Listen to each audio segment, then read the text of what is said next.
Excellent.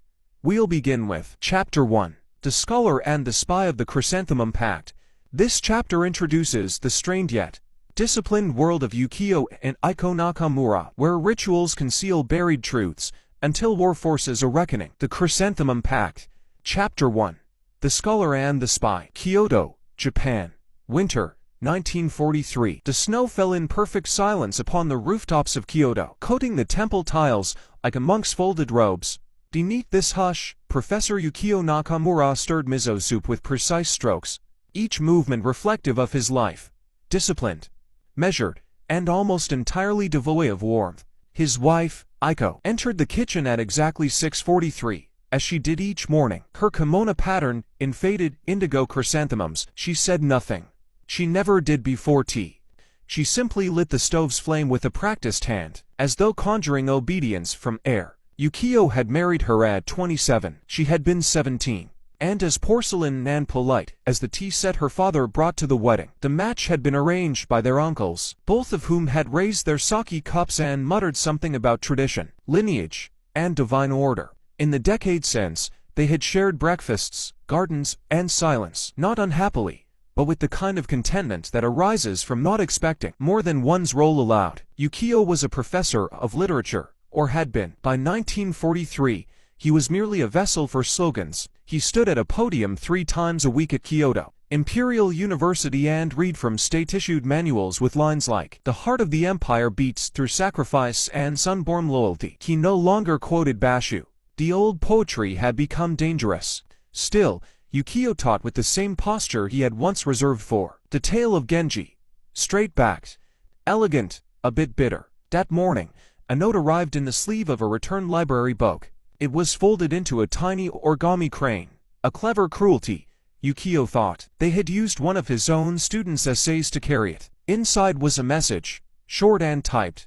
"The camellia blooms where the crow cannot fly. We meet at dusk. Come alone." It was signed with a red thumbprint and the symbol for listen. A kanji inked hastily but confidently. At twilight, Yukio stood beneath the tall gate of Maruyama Park, clutching a worn book of philosophy to still his trembling hands. He had not expected to find a woman waiting, let alone his wife. Yukio said nothing. He closed his eyes and recited Basho, a world of suffering, and yet, cherry blossoms bloom. Without asking why, Aiko had 48 hours. She spent the first day preparing a shrine. She wore white, the color of mourning, and began wrapping bundles. Yukio's childhood inkstone, his father's poetry journal, her own wedding comb, small offerings. At dawn the next morning, she left the house with a folded letter tucked beneath her kimono. The governor's wife was hosting a patriotic demonstration at the TG Temple, with army wives, soldiers' children, and journalists in attendance. Aiko was scheduled to present an ikebana display symbolizing imperial unity. She instead arranged a garden of dissent, cherry branches broken in unnatural angles, a lone chrysanthemum placed upside down, a coded sign for betrayal. Beneath it, sewn into the cloth of her sash, was the letter. She walked directly to the dais. "I have a message," she said, voice calm as silk. When the officers moved toward her, she did not flinch. She bowed once, deep and perfectly timed, and laid the letter on the ceremonial tray. Then, without ceremony, she lit the corner with a match. Flames rose. The message burned. It had already been copied, sent. Aiko stood as the soldiers rushed her. Her expression was unreadable, save for a faint, flickering smile, one Yukio had never seen, until their marriage began to breed. They brought her to Yukio's cell 2 days later. She was bruised, but unbroken. He stood when he saw her. "You shouldn't have come," he whispered. "You knew I would," she said. "What will they do to us?" "What they always do. But not before we finish." She pulled something from her sleeve, a sliver of silk, a brush, a fragment of poetry written in lemon ink. "Kacho no Kai has one more message," she said. Together, under flickering lantern light, husband and wife knelt on the cold cell floor and composed their final poem, each character layered with meaning, a warning, a location, a plan. They passed it to a captured soldier pretending to be broken. He wasn't. He ran the next day. The prison was emptied that week. Bomb threat, they claimed. The records burned in the confusion. A few files disappeared entirely. Among them, Nakamura, Yukio, Nakamura, Aiko. When the war ended in 1945, there were rumors in the hills of Naro, of to scholars who lived quietly, keeping bees and writing under pseudonyms, of coded books passed among students, of a garden grown from ash and haiku, of chrysanthemums that bloom each year without fail, never upside down, but always out of season. Aiko wore a plum-colored cloak and a hood. Her face was calm, but her voice when she spoke held the sharpness of a temple bell. "You weren't supposed to come," she said. Yukio blinked. "And you weren't supposed to be here," he answered. They stared at each other, as though trying to recalibrate the laws of their marriage. Until then, their lives had been choreographed: breakfast, calligraphy, silence, garden walks, bed. Nothing unofficial had ever passed between them. She turned first, walking toward the plum trees. "The camellia is in bloom," she said. He followed. "You've joined the resistance," Yukio said at last. Once they were out of earshot of the shrine walls, Aiko did not answer right away. She touched a branch with care, its red blossom vivid in the dusk. "I never left it," she finally said. "You were part of it before I was recruited." She looked at him, her eyes clearer than he had ever noticed in 10 years of marriage. "I was part of something before I was your wife," Aiko explained in whispers, between the shadows of the garden lanterns. The organization she belonged to called themselves Kacho no Kai, Society of Flower and Butterfly. On the surface, they posed as a group of cultural preservationists. Behind closed doors, they funneled false supply reports, harbored dissidents, and translated intercepted radio messages for foreign intelligence. Aiko's role was subtle but vital. She arranged Chikibanite government banquets, floral displays, embedded with secret patterns and messages. She embroidered communiques into the linings of obi belts.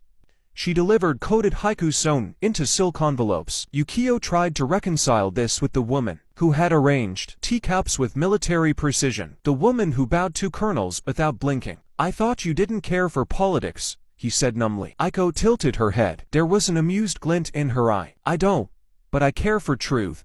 And chrysanthemums should not be used to decorate graves built by lies." Yukio suddenly saw her not as his wife, the beautiful cipher he had shared a home with, but as a person apart, a woman who had held a separate life under her obi. And he realized, had been the one pretending. "They want you to join," Aiko said, after a pause. "You're already being watched.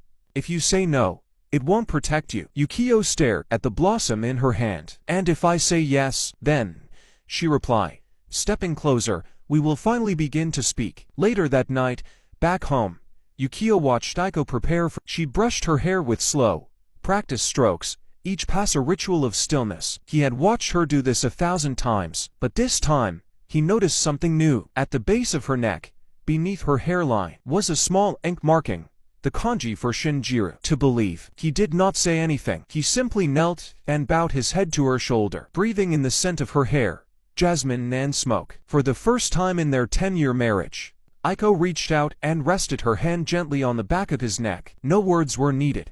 They had already begun. "Would you like me to continue to Chapter 2, Shadows in the Garden now?" "Absolutely. Here is the continuation of the Chrysanthemum Pact with Chapter 2, Shadows in the Garden. Kyoto, Japan.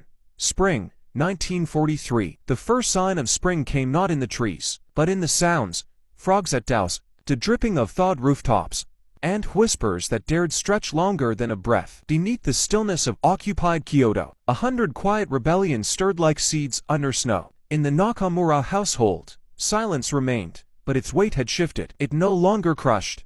It contained. Yukio and Aiko moved through their days with the same outward grace, the same careful bows to neighbors and cordial smiles to the ration officer. But inside, something had begun to hum. Their eyes met more often, their hands brushed more deliberately, and at night, when the wind blew through the paper walls, they lay side by side with their minds racing in tandem. One morning, over tea, Aiko spoke first. "Do you still recite poetry in your head when you teach?" Yukio blinked at her. It was the first question she had asked about his inner world in years. "Yes," he said. "I mouth bashu while reading imperial decrees. That's dangerous." "Everything is now," he replied. "Even haiku." She smiled, not unkindly. "Then let's make it useful."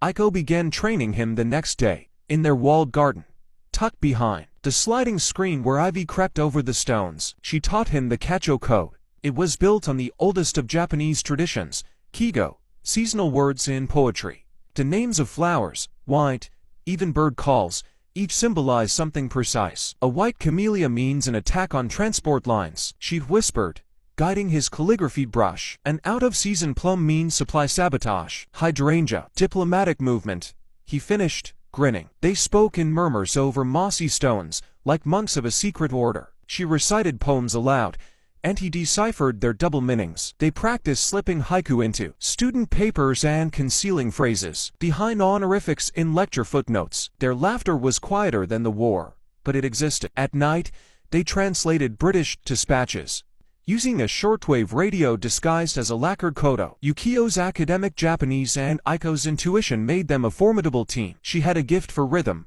he for nuance. They began to see one another clearly, not as husband and wife by design, but as humans, frightened, sharp, full of shadow and wit. One evening, they were assigned a mission to intercept an encrypted list of deportees, scheduled for forced relocation. Among them, 2 of Yukio's former students. The list was to be handed off inside a private tea ceremony for the governor's wife, where Aiko had been invited to demonstrate flower arranging. You'll need to enter as a guest, she said, adjusting the sleeve of his haori. A poetry reading. They expect professors to be harmless. I am harmless, Yukio muttered. Then lie well. At the governor's estate, the couple played their roles. Aiko swept across the tatami mats in layers of silk the color of storm clouds. Yukio stood near the scroll alcove and recited a series of noncommittal spring verses, each carefully laced with a different warning. Hidden in his poem was the name of a city, Hiroshima, and a warning that military plans were shifting. East. The handoff came in the form of a paper fan, left behind by a nervous housemaid with fingers ink-stained from writing. Inside the folds was the deportee list, concealed beneath a layer of starch and lemon water, invisible unless steamed. They left separately, as planned. Aiko lingered to serve tea. Yukio walked out through the plum orchard with the fan tucked inside his obi. He did not look back. That night, they met beneath the moon-bathed camphor tree in their garden. Yukio carefully steamed the fan over a kettle until the words bloomed like a ghost. We saved them, he said in a whisper. Your students. Aiko took the list, rereading each name. She nodded once, then tucked the fan into a jar of ashes. Tomorrow, she said, we'll burn it. He reached out, not for the fan, but for her hand. She let him hold it. They stood there in silence, the air full of scent, pine smoke, ash, the earliest trace of magnolia. You've changed, she said. Finally. So have you, he replied. No, she smiled. You've simply started seeing. Later that night, Yukio watched her sleep, her breath rising and falling like a soft tide. For years he had seen her as distant, unknowable, a symbol of duty. Now he saw the curve of her collarbone, the faint scar near her elbow, the way her mouth twitched in dreams. He felt ashamed, not of her secrets, but of his own blindness. This woman, who had lived beside him in ritual, had also lived a life of resistance. She had defied an empire with ikebana and whispers, while he had buried his conscience beneath lectures on loyalty. Now they shared the same war, and for the first time, the same truth. As the moon cast fractured shadows across their rice paper walls, Yukio wrote a poem in his mind. A new one, just for her. Beneath plum blossoms, the shadow and the flower begin to speak back. The Pact. Kyoto, Japan. Summer, 1943. The summons came just after the rains. A knock at the door. 3 soft raps. Then silence. Yukio answered in his professor's robe. Aiko stood at the edge of the room, still and listening. Outside, 2 men waited, not in uniform, but with the unmistakable stillness of Kempeitai, the military police. Professor Nakamura, one said, you are requested for questioning regarding recent subversive communications traced to this district. The men were polite. The way a blade is polite before it cuts. Aiko stepped forward with a tray of tea. A silent protest, a courtesy. Her hands did not tremble. My husband is a teacher, she said calmly. He does not concern himself with politics.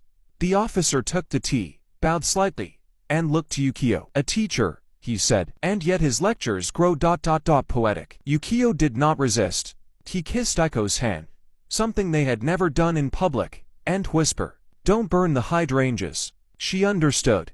Yukio's cell was cold, wet, and smelled of stone and mold. They did not beat him, not at first. The empire had perfected more elegant cruelties, hunger, silence, isolation. They brought him copies of his own lectures, annotated, poems circled, dates cross-referenced, Then they brought him his old student's name. Then they brought him a photograph of Aiko, arranging flowers at the governor's estate. You think no one sees her? The interrogator said. You think she is invisible, that wife of yours?